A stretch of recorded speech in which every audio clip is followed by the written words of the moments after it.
présidentielle 2022. En débat vous emmène à la rencontre des candidates et des candidats. Inscrivez-vous dès maintenant pour le grand débat le 23 mars à la Maison de la Radio sur h22.fr.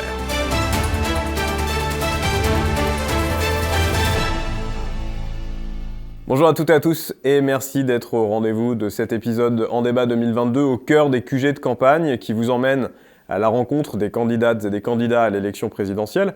Aujourd'hui avec nous Fabien Roussel, bonjour. Bonjour. Merci de nous recevoir et d'avoir accepté notre invitation. Vous êtes candidat à l'élection présidentielle pour le Parti communiste français. On va tout au long de l'émission parcourir les différentes mesures de votre programme sur la thématique du handicap. À la fin, vous verrez, on aura une question un peu particulière, la question hashtag en 280 caractères, où il faudra essayer d'être le plus concis possible dans votre réponse. Mais pour commencer, j'aurais envie de vous demander, le 10 avril, moi, française, moi, français, qui suis concerné par la question du handicap, qu'est-ce qui ferait que je dois voter pour Fabien Roussel ? D'abord parce que dans tout mon programme, intitulé « La France des jours heureux », j'ai mis le principe d'égalité au cœur. Cette égalité qui doit être garantie par la République pour tous les citoyens, quelle que soit leur situation et quelle que soit leur situation de handicap. Et donc, nous voulons la rendre réelle, cette égalité, en y mettant des moyens. Et nous avons vu comment, par le passé, des grandes lois, comme celle de 2005, pouvaient fixer de beaux objectifs, mais ne pas forcément les atteindre, parce que les moyens financiers, humains, ne sont pas au rendez-vous. Justement, on va en parler des moyens. Je crois que dans votre programme, vous voulez lancer une prestation universelle à l'autonomie qui irait sur les périmètres de la prestation compensatoire au handicap, la PCH, et de l'APA, l'allocation personnalisée à l'autonomie.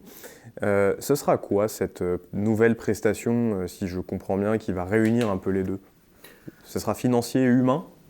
Oui, d'abord parce que, pour reprendre la PCH aujourd'hui, d'abord elle n'a pas été revalorisée depuis 2006. Donc vous imaginez, avec l'augmentation du coût de la vie, ce que cela peut représenter comme difficulté pour les personnes qui font appel. Alors elle est quand même indexée sur l'inflation, mais... Elle est indexée sur l'inflation, mais le montant n'a pas été revalorisé d'une part. D'autre part, elle dépend aussi des moyens que vont y mettre les départements, puisqu'elle ne repose pas sur un financement 100% de l'État. Et donc des départements vont parfois y mettre leur part, d'autres moins, certains plus. Ça crée des inégalités sur l'ensemble du territoire. Comment vous compensez ça ? Ce n'est pas normal. Il faut que ce soit une prestation qui soit garantie par l'État, qui soit véritablement individualisée, c'est-à-dire qui ne dépende pas des revenus du foyer du conjoint, qui soit liée véritablement à la situation de handicap et qui soit financée entièrement par l'État pour garantir une véritable égalité sur l'ensemble du territoire. Ce sera quoi le montant de cette PUA, du coup ? Jusqu'à maintenant, j'entends beaucoup parler d'une prestation qui devrait atteindre le seuil de pauvreté. Ce qui n'est pas respectable, qui n'est pas digne. Comment peut-on garantir un revenu juste pour être au niveau du seuil de pauvreté ? Nous voulons, faire en sorte que cette prestation universelle d'autonomie soit au niveau du salaire minimum, afin de garantir à chacun un revenu décent, permettant de vivre dignement. Et nous, ce salaire minimum, nous voulons le porter à 1 500 € net. Donc 1 500 € net, ça sera la prestation universelle à l'autonomie, donc ça c'est votre mesure. Est-ce qu'elle sera cumulable avec l'allocation adulte handicapé ? Et si oui, est-ce que vous revaloriserez cette AAH qui est aujourd'hui à 903,60 €? Là, pour le coup, est-ce que les deux s'articulent ?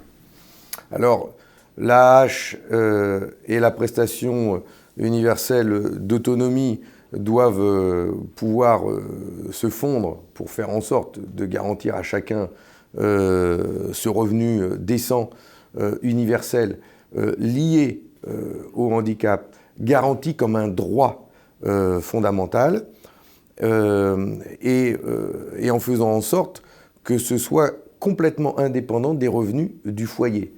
C'est ça que nous voulons d'abord mettre en place. La fameuse déconjugalisation Tout à fait. dont on parle ces derniers temps. Très bien. Je suppose que vous avez entendu parler du rapport de l'ONU en septembre 2021 qui faisait suite à l'audition de la France sur sa politique handicap l'été dernier, qui nous exhorte à fermer les établissements médico-sociaux parce qu'on aurait une approche trop médicalisée du handicap. Vous trouvez que c'est exagéré comme suggestion ou que c'est un cap qui finalement il faut tenir ? D'abord, il faut tenir compte de ce rapport de l'ONU parce qu'il pointe effectivement une vision très paternaliste et médicale du handicap en France.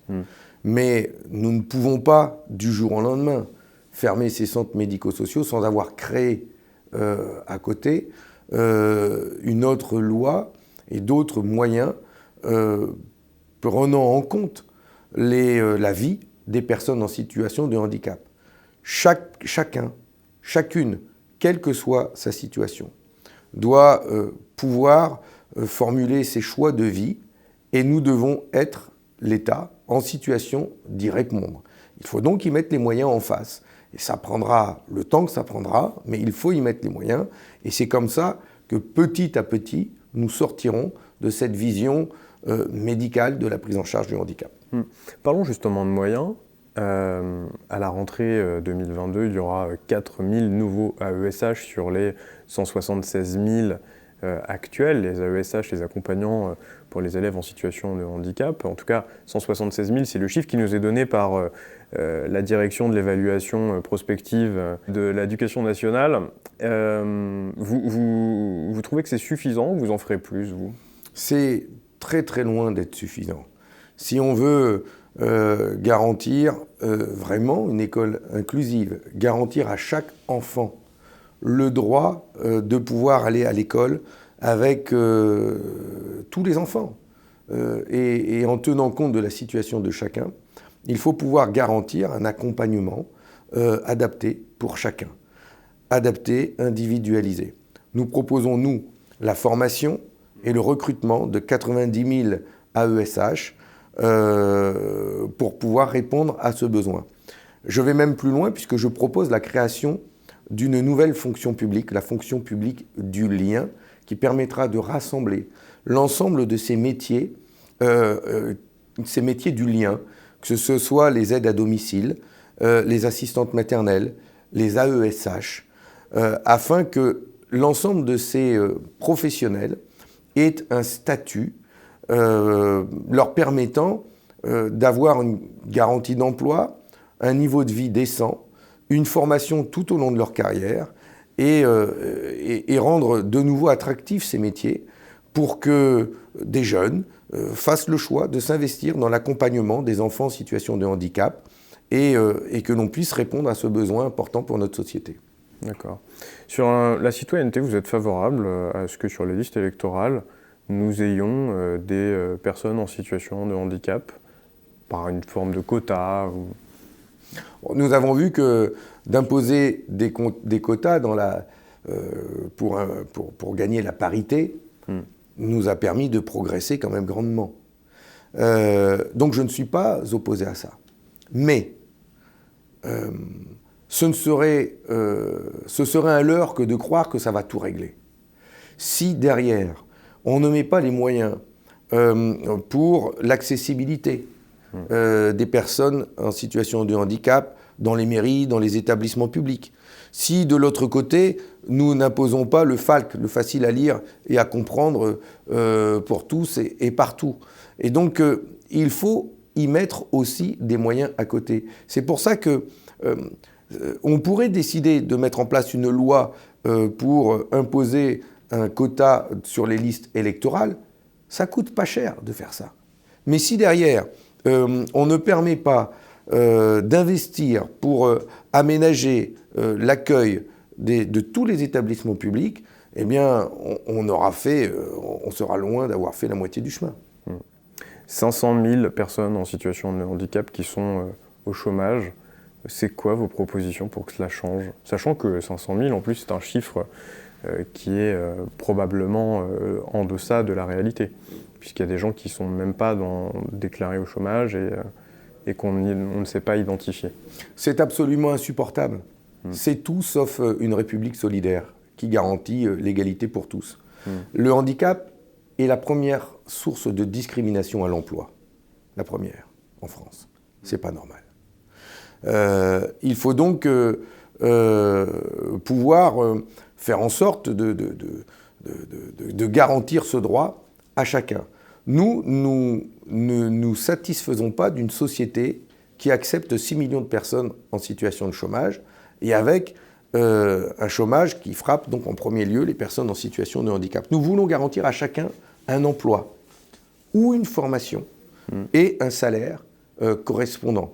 Chacun doit pouvoir trouver sa place dans la société. Qu'est-ce que nous proposons pour les personnes en situation de handicap? D'abord, faire en sorte que les ESAT s'inscrivent dans le cadre du Code du travail. C'est ensuite redonner des moyens à l'inspection du travail avec des inspecteurs pour faire en sorte que partout le droit du travail et le droit des personnes en situation de handicap soient respectés et qu'il y ait des contrôles dans les entreprises, que les personnes en situation de handicap puissent les solliciter et faire respecter leurs droits. Enfin, nous demandons, nous, à redonner plus de moyens à la médecine du travail, car il est insupportable que de plus en plus de personnes en situation de handicap fassent l'objet d'un licenciement, d'une mise à l'écart du travail pour inaptitude au travail. Ce n'est pas normal, c'est une discrimination insupportable qu'il faut pouvoir corriger en redonnant des moyens à la médecine du travail. Et donc, c'est le sens de ce que nous voulons mettre en œuvre. Bien sûr, il faut développer les ESAT et les entreprises adaptées, mais ces ESAT, notamment, doivent s'inscrire et doivent faire valoir les mêmes droits aux salariés en situation de handicap qu'aux salariés dans le monde du travail. C'est le droit du travail, c'est le code du travail qui doit s'appliquer aux salariés des ESAT.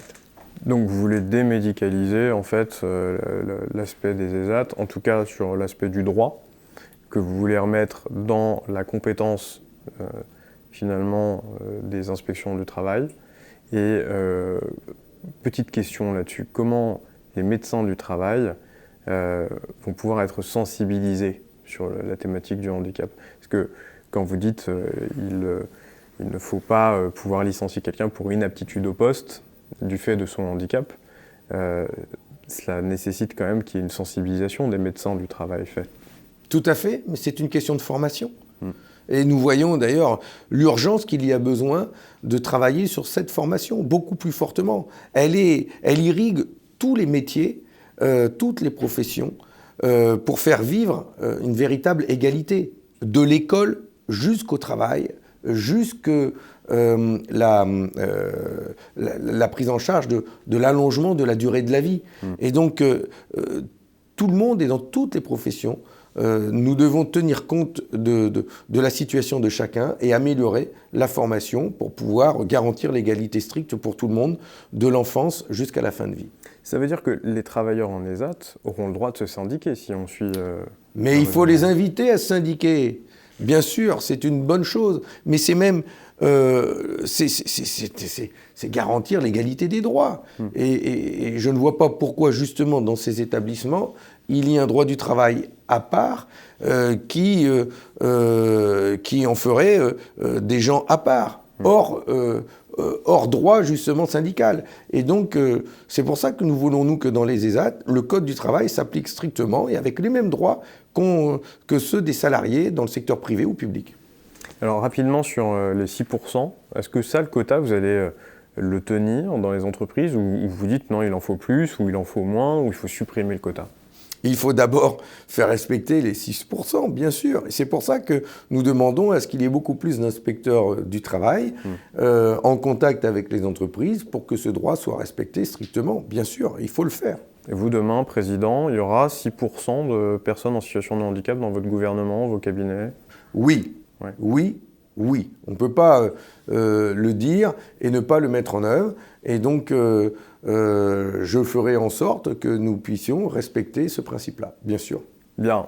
Fabien Roussel, on va maintenant passer à la question hashtag en 280 caractères. Je vous l'avais dit, c'est un exercice qui ne va pas être évident. Essayez de faire rapide et concis. Quelle sera la place du handicap dans votre politique ou votre gouvernement ? D'abord, inscrire le handicap dans la Constitution. Faire vivre ce droit et sortir d'une vision paternaliste et médicale.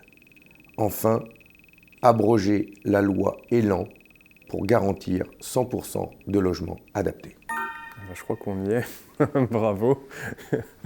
Merci en tout cas, Fabien Roussel, d'avoir répondu à nos questions. Merci à vous de nous suivre. Remerciements à l'équipe qui m'a aidé à préparer cette émission. Production de Line & Design, en réalisation Léa Fattori, plateau Mathis Lebert, Sharon Martins. Édition Emmanuel Dalseco, Thibaut de Martin-Pré, et puis évidemment à toutes les associations qui contribuent à ce que cette émission soit possible, l'ADAPT, CFPSA, 100% en dynamique et APHPP. On se retrouve très vite pour un nouvel épisode de En débat 2022. Merci Fabien Roussel. Merci à vous. Sur un fond blanc texturé, apparaissent les remerciements et crédits.